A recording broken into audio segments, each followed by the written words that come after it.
मान्य सरिता गिरी के छ तपाईको संक्षिप्तमा राख्नु त।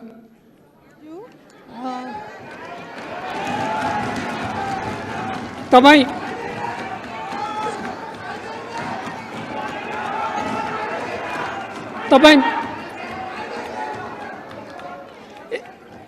प्रतिनिधि सभा नियमावली 2075 को नियम 112 मा उल्लेख भएका संशोधन सम्बन्धी शर्त पूरा नभएकोले तपाईको संशोधन सूचनालाई अस्वीकृत गरिएको छ।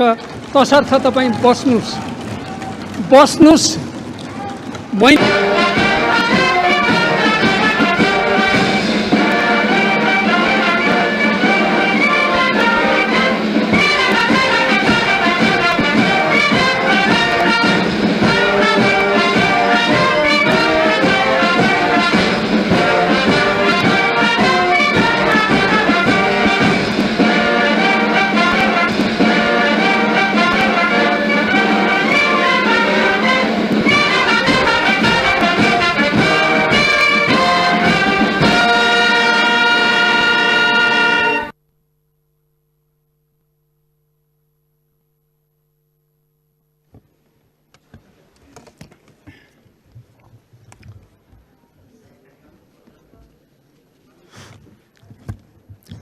माननीय सदस्यहरू, प्रतिनिधि सभाको आजको बैठकको कारबाही प्रारम्भ हुन्छ।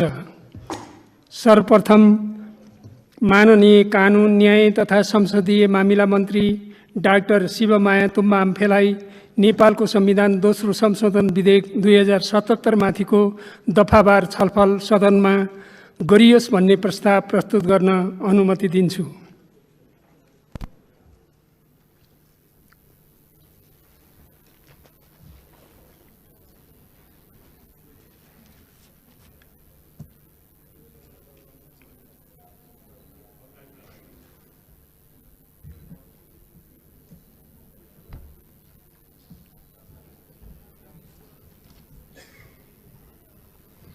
सम्माननीय सभामुख महोदयको अनुमतिले नेपालको संविधान दोस्रो संशोधन विधेयक 2077 माथिको दफावार छलफल सदनमा गरियोस् भनी प्रस्ताव प्रस्तुत गर्दछु। धन्यवाद।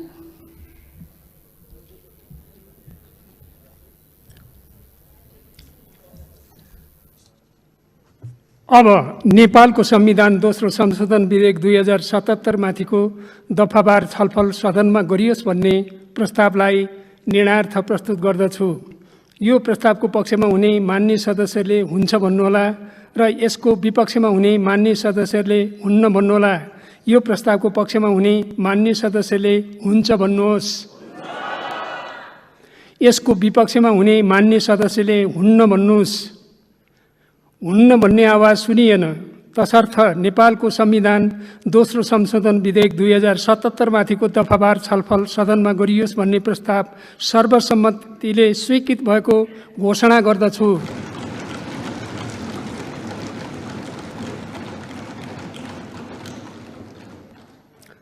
मान्य सदस्यहरू, अब नेपालको संविधान दोस्रो संशोधन विधेयक 2077 माथिको दफावार छलफल प्रारम्भ हुन्छ। नेपालको संविधान दोस्रो संशोधन विधेयक 2077 माथिको दफावार छलफलमा बोल्नका लागि मान्य सदस्यहरूको नाम प्राप्त हुन आएको छ।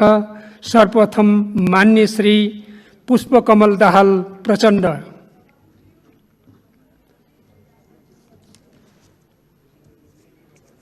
मान्य सरिता गिरी के छ तपाईको संक्षिप्तमा राख्नु त।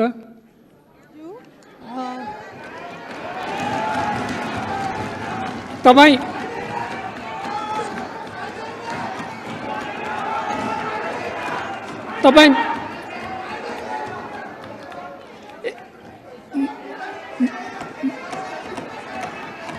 मैले तपाईहरुको कुरा बुझेँ। म रुलिङ गर्छु। रुलिङ गर्नुन्जेल तपाईहरु शान्त भइदिनु होला। प्रतिनिधि सभा नियमावली 2075 को नियम 112 मा उल्लेख भएका संशोधन सम्बन्धी शर्त पूरा नभएकोले तपाईको संशोधन सूचनालाई अस्वीकृत गरिएको छ। तसर्थ तपाईं बस्नुस्। मैले समय दिएको छैन, तपाईं बस्नुस्। मैले समय यहाँ बोल्नका लागि दिइसकेको छ। बस्नुस्, मैले रुलिङ गरिसकेँ। मैले अस्वीकृत गरेको जानकारी दिएँ। तपाईँ बस्नुहोस्। माननीय सदस्य अगाडि जानुहोस्।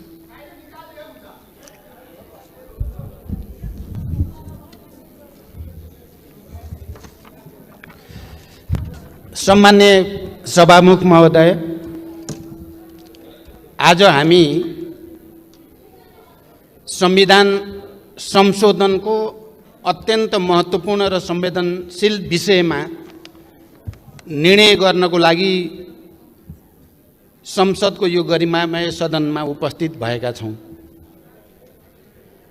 केही वर्षदेखि मुख्यतः नेपालमा शान्ति र परिवर्तनको एउटा नयाँ युगलाई जन्म दिने प्रक्रियामा नेपाली जनताले, नेपालका राजनीतिक दलहरू र नेताहरूले एउटा नयाँ संस्कृति र परम्पराको विकास गरेका छन्।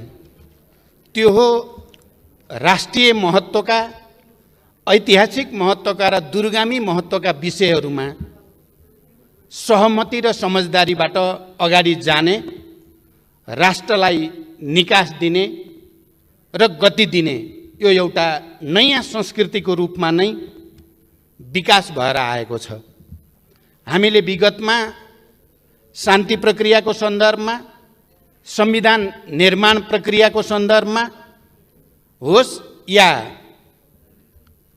देशमा हुने विभिन्न प्राकृतिक विपदाहरूको सामना गर्ने सन्दर्भमा, खास गरी विनाशकारी भूकम्पबाट उत्पन्न परिस्थितिको सामना गर्ने सन्दर्भमा पनि हामी सबैले राष्ट्रिय जिम्मेवारीका साथ, अत्यन्त संवेदनशीलताका साथ सहमति, सहकार्यद्वारा जनतालाई राहत दिने, नेतृत्व गर्ने परम्परा जस्तै बसालेका छौँ र त्यही प्रक्रियाको एउटा अत्यन्त महत्त्वपूर्ण नयाँ कडीका रूपमा आज हामी दोस्रो संविधान संशोधनको यो घडीमा आइपुगेका छौँ। खास गरी देशको भौगोलिक अखण्डतासँग सम्बन्धित विषयमा हामी हिजो राजतन्त्र, खास गरी निरङ्कुश पञ्चायती तानाशाहीको प्रारम्भिक दिनमा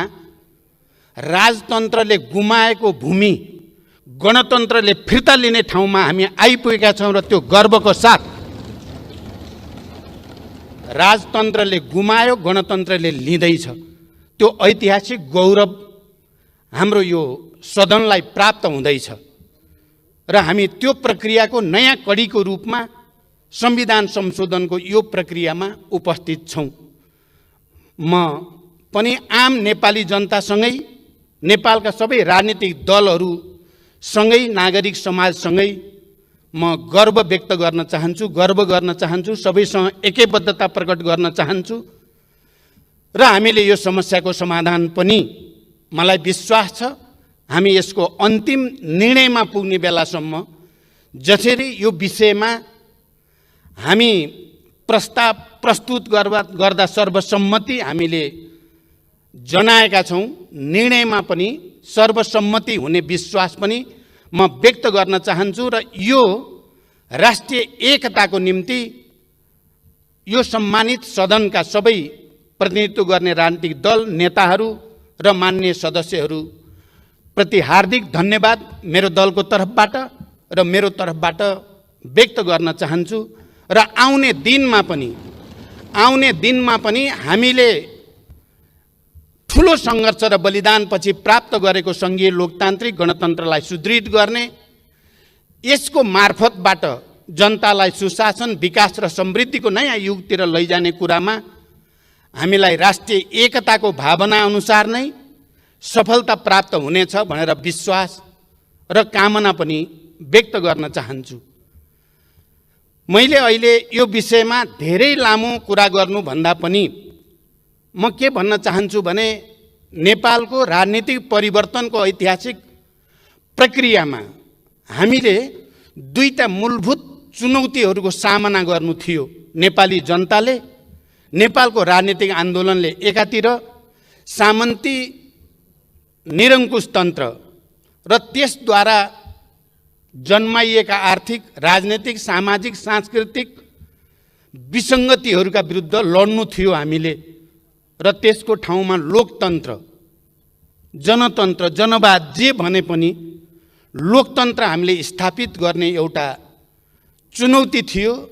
र लामो समयदेखि, खास गरी राणाशाही विरोधी आन्दोलनको बेलादेखि हामी जनयुद्ध र जनआन्दोलन हुँदै शान्ति प्रक्रिया 62-63 को आन्दोलनसम्म आउँदा हामीले त्यो लडाईँमा आधारभूत विजय प्राप्त गरेकै हो।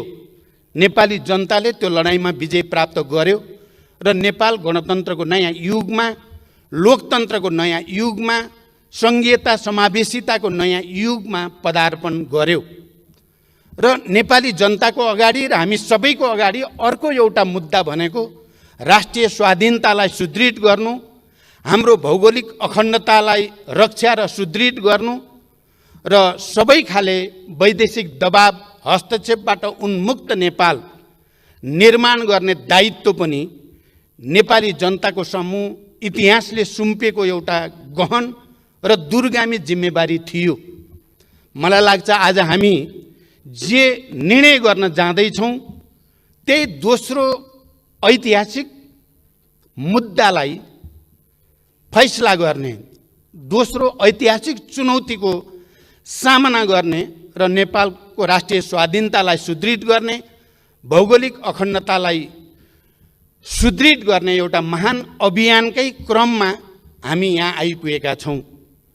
यहाँ अस्ति सम्माननीय प्रधानमन्त्रीले रोस्टमबाट बोल्दै गर्दा यो विषय कुनै पार्टी विशेषको मात्रै विषय होइन, कुनै नेता विशेषको मात्रै विषय होइन, यहाँ सदनमा भएका सबै राजनीतिक दलहरूको विषय हो र त्यतिको मात्रै पनि होइन, यो आम नेपाली जनताको पनि विषय हो। त्यसकारण यसमा कसैले जस लिने या अपजस दिने भन्दा पनि यो ऐतिहासिक महाअभियानलाई सफल पार्ने लामो समयदेखि नेपाली जनताले गर्दै आएको प्रयत्नको केन्द्रीकृत अभिव्यक्तिको रूपमा, किनकि लामो समयदेखि यो सङ्घर्ष बहस चल्दै आएको थियो र त्यो बहसको एउटा केन्द्रीकरणको रूपमा अहिले यहाँ आइपुग्दा हामी देशको गुमेको भूभाग फिर्ता लिने प्रक्रियाको एउटा नयाँ चरणमा